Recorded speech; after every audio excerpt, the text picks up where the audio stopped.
ये कौन है? मायावती जी? अच्छा, 10 साल पहले, 15 साल पहले मुख्यमंत्री थी क्या? वही उन्हीं की बात कर रहे हैं क्या आप? नहीं, भाजपा का जो वोट जा रहा है, क्योंकि भाजपा की नीयत बिल्कुल साफ है। एक कांग्रेस ही है जो हर स्टेट में अपने दम पर लड़ सकती है और किसी पार्टी के पास ये दम नहीं है। भाजपा भी जाएगी नहीं तो 2035 तक तो जाने का कोई मतलब नहीं है। कोई चाहे जितना लाख कोशिश करे, लाख जोर लगा ले।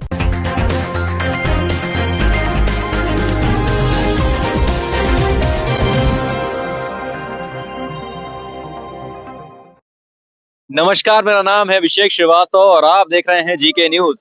इस वक्त मैं खड़ा हूं बीजेपी कार्यालय के ठीक पास में, दारुल शफा के पास। पीछे हमारे साथ आप देख सकते हैं कि बीजेपी के कितने समर्थक यहां पर हमारे पास खड़े हैं। ये समर्थक नहीं है, जन सैलाब है। जन सैलाब है। सर, क्या परिचय है आपका? हम यहाँ के पूर्व अध्यक्ष हैं शिवली कॉलेज के, आजमगढ़ के हमारा घर है। और ये जन सैलाब है। 2024 में एक तरफा भाजपा आ रही है। एक तरफा कोई लड़ाई में है ही नहीं, दूर दूर तक कोई नहीं है। लड़ाई अकेले लड़ने मायावती जी उतर चुकी हैं। आप कह रही हैं कि हमको किसी से गठबंधन की जरूरत नहीं है, क्योंकि सारी विरोधी पार्टियां पिछड़े और दलित के विरोध में हमेशा खड़ी रही हैं। ये कौन है? मायावती जी? अच्छा, 10 साल पहले, 15 साल पहले मुख्यमंत्री थी क्या? वही उन्हीं की बात कर रहे हैं क्या आप? जी, मैं उन्हीं की बात कर रहा हूँ, जो 4 बार उत्तर प्रदेश की मुख्यमंत्री रह चुकी हैं। लखनऊ का अगर विकास जिनके नाम से जाना जाता है तो वो मायावती के नाम से जाना जाता है, ऐसा जनता मानती है। तरीके से आप बात कर रहे हैं कि बता रहे हैं कि मायावती आएंगी, मुख्यमंत्री बनेंगी। मैं नहीं कह रहा ऐसा मायावती जी। हाँ, ये बताइए, जिनकी एक सीट पूरी यूपी में निकली हो, हाँ, वो प्रधानमंत्री कैसे बन सकता है? बहुत मुश्किल है। तो कैसे आप कह सकते हैं कि प्रधानमंत्री मैंने तो बोला ही नहीं, मैं ये कह रहा हूँ मायावती जी अकेले लड़ने आ रही हैं और वो ये कह रही हैं कि जितनी भी विरोधी पार्टियां नहीं है वो पिछड़े और दलित के विरोध में हमेशा खड़ी रही हैं, और इसलिए अब ना कांग्रेस के साथ जाएंगी। और अखिलेश यादव जो इतना जल्दबाजी दिखा रहे थे सीट का बंटवारा को लेकर, तो अखिलेश यादव को भी ठेंगा दिखा दिया। ना दूरी है ना खाई है, मोदी हमारा भाई है। बात समझ रहे हैं ना मेरी बात को आप? जी जी। देखिए, ये जो सरकार है वो राजनाथ जी की सरकार है। ये जो सरकार है भूपेंद्र चौधरी की सरकार, ये जो सरकार दानिश अंसारी जी की सरकार, ये जो सरकार है बासित अली की सरकार है। बात समझ रहे हैं आप ना? इसमें कोई लड़ाई सामने है ही नहीं। राशन मिल रहा है क्या? दलित को नहीं मिल रहा है क्या? कि खाली जनरल को मिल रहा है या दलित को नहीं मिल रहा है? कहना चाहते हैं कि भारतीय जनता पार्टी हर वर्ग की सरकार है। आयुष्मान जो मिल रहा है खाली गरीबों को मिल रहा है क्या? सबको मिल रहा है, अमीर को मिल रहा है। जो आप तो इतना अच्छा नियम आ गया कि 6 से ज्यादा कुछ फैमिली में है तो उनको आयुष्मान मिलना स्टार्ट हो गया है। 6 से ज्यादा? हाँ, 6 से ज्यादा।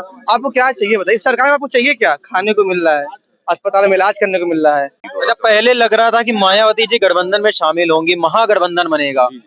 राहुल गांधी, अखिलेश यादव, मायावती जी, उधर केजरीवाल भी आ जाएंगे, ममता बनर्जी भी आ जाएंगी, तो गठबंधन बड़ा मजबूत हो जाएगा। लेकिन अब मायावती जी ने पीछे कर लिए हैं अपने कदम।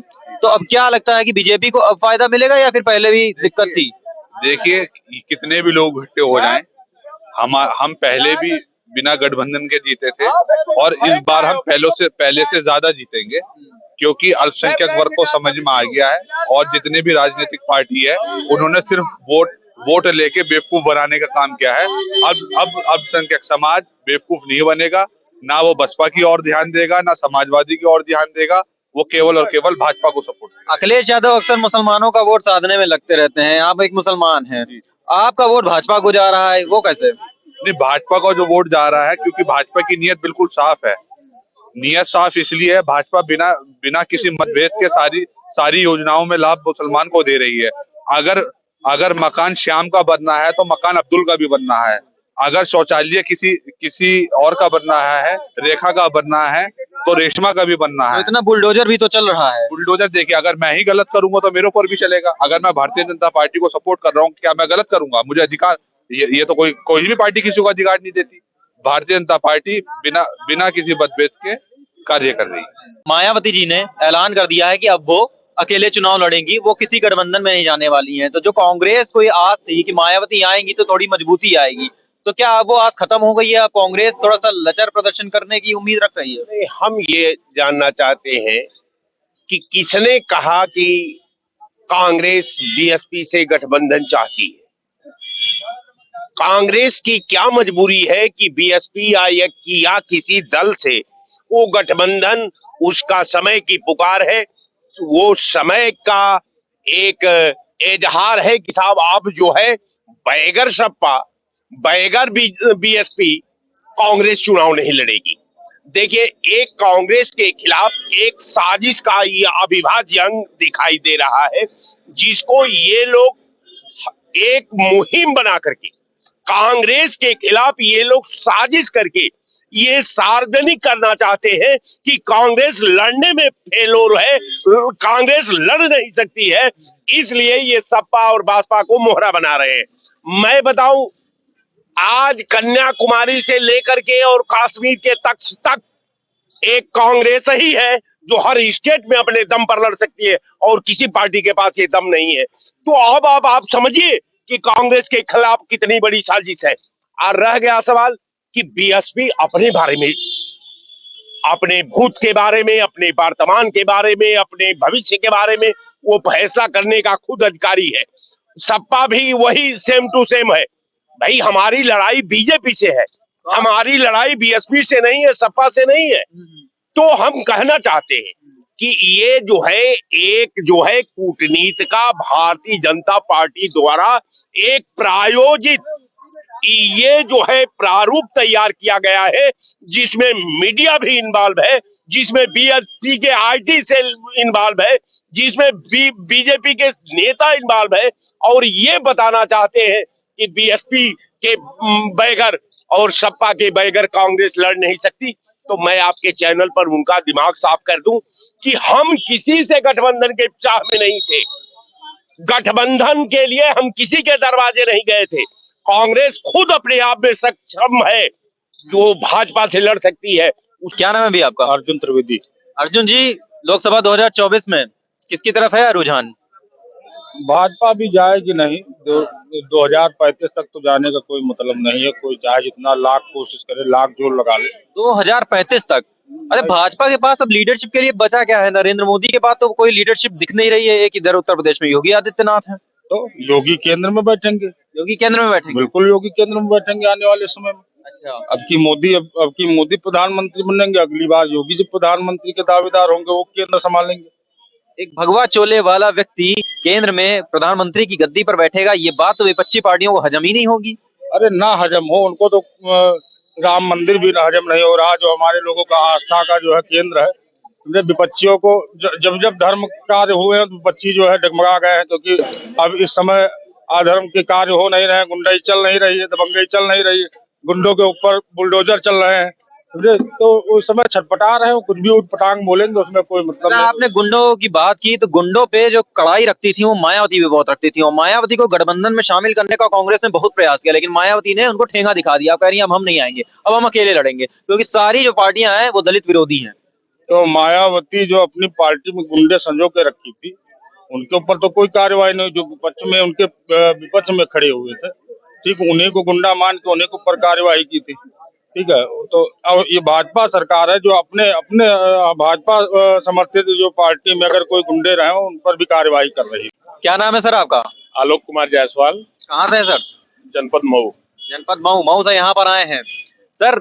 अभी मायावती जी ने बोला कि हम अकेले चुनाव लड़ेंगे, क्योंकि हमको सवर्णों का वोट तो वैसे भी नहीं मिलता है, और दलितों के लिए विरोधी पार्टियां कोई काम नहीं करती, तो हम दलितों के साथ मजबूती से खड़े रहेंगे। तो अब क्या कांग्रेस और महागठबंधन को तो नुकसान होने ही वाला है, क्या इससे बीजेपी को बहुत बहुत बड़ा फायदा मिलेगा? बीजेपी को उससे कोई फायदा या नुकसान नहीं है। मैं आपको बता देना चाहता हूं कि आज सर्व समाज के लोग भारतीय जनता पार्टी के साथ खड़े हैं। उसमें जात बिरादरी की कोई बात नहीं रहेगी, चाहे दलित हो या सवर्ण हो या बैकवर्ड हो। आज सर्व समाज के लोग भारतीय जनता पार्टी के साथ, मोदी जी के साथ कदम से कदम मिला के खड़े हैं। एक तरफ अखिलेश यादव इतनी जल्दबाजी दिखा रहे थे, सीटों का बंटवारा कर दो तो हम उत्तर प्रदेश में देख लें किसका नेतृत्व होगा, उसके हिसाब से हम रणनीति बनाएंगे। तो अब क्या लग रहा है कि उत्तर प्रदेश में अब 70% सीटों पर अखिलेश यादव चुनाव लड़ेंगे, तो क्या भाजपा को टक्कर दे पाएंगे? कहीं कोई टक्कर नहीं है।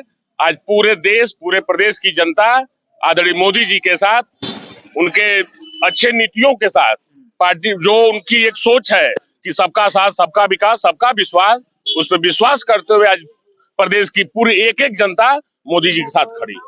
भाजपा को हमेशा से एक ऐसी राजनीतिक पार्टी माना जाता था जो परिवारवाद में शामिल नहीं होती है, जबकि तमाम ऐसी पार्टियां हैं, कांग्रेस हो गई, सपा हो गई, और अब बसपा भी हो गई। जब से आकाश आनंद उत्तराधिकारी बने हैं, तो बसपा भी क्या कहते हैं, परिवारवाद वाली पार्टी हो गई है। तो क्या भाजपा इकलौती ऐसी पार्टी बची है? आपको सामने दिखा है अभी जो हाल में ही विधानसभा का चुनाव हुआ है, ये भारतीय जनता पार्टी है कि परिवारवाद को दूर करते हुए किसी एक निचले पायदान वाले व्यक्ति को सदन में भेजने का काम करती है। आज आप देखा होगा आपने कि मोहन यादव जी को मध्य प्रदेश में सीएम बनाने का काम भारतीय जनता पार्टी ने किया है। ये भारतीय जनता पार्टी है, किसी को एक गरीब को घर से उठा करके सदन में भेजने का काम करती है। भारतीय जनता पार्टी का काम है, न कि समाजवादी पार्टी, बहुजन समाज पार्टी का। तो ये बताइए, जब मायावती जी ने बोल दिया अकेले चुनाव लड़ेंगे, अकेले चुनाव लड़ने से फायदा होगा उनको? कुछ नहीं फायदा होगा, वही रहेगा कि जितना है उतना ही रहेगी। तो ये रणनीति बनाई क्यों मायावती जी ने, क्या हासिल करना चाहती है? क्या ये कांग्रेस का खेल खराब कर रही है?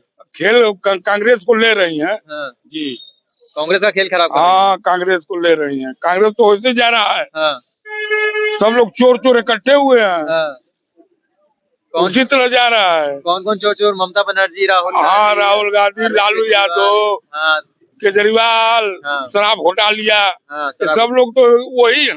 हाँ, और मायावती जी ने यही कहा है कि ये जो विरोधी पार्टियां हैं इनमें हम शामिल नहीं है, क्योंकि हमेशा दलित और पिछड़ों का विरोध में रही। उनके ऊपर कोई असर नहीं पड़ेगा, वो नहीं सीट निकाल पाएंगी, वो झूठे खड़ी हो रही है। तो आपने इस प्रकार देखा कि हम इसमें दारुशफा में खड़े थे और दारुशफा में एक स्वर में सभी लोग राम राम कह रहे हैं और एक स्वर में सभी लोग मोदी मोदी कह रहे हैं, भाजपा भाजपा कह रहे हैं और कह रहे हैं कि मायावती जी ने जो ये निर्णय लिया है कि वो अकेले चुनाव लड़ेंगी, तो इस निर्णय का राजनीति पर कोई बहुत बड़ा असर नहीं पड़ेगा। पार्टी वापस से भाजपा ही सत्ता में आएगी और मोदी जी अगले प्रधानमंत्री बनेंगे। और ये भी हो सकता है कि मायावती का जो ये निर्णय था ये भाजपा के फेवर में ज्यादा चला जाए, क्योंकि वोट कट जाएंगे जो कि महागठबंधन में कांग्रेस और सपा को मिलने वाले थे। कैमरा पर्सन प्रियंका के साथ मैं अभिषेक श्रीवास्तव, GK न्यूज।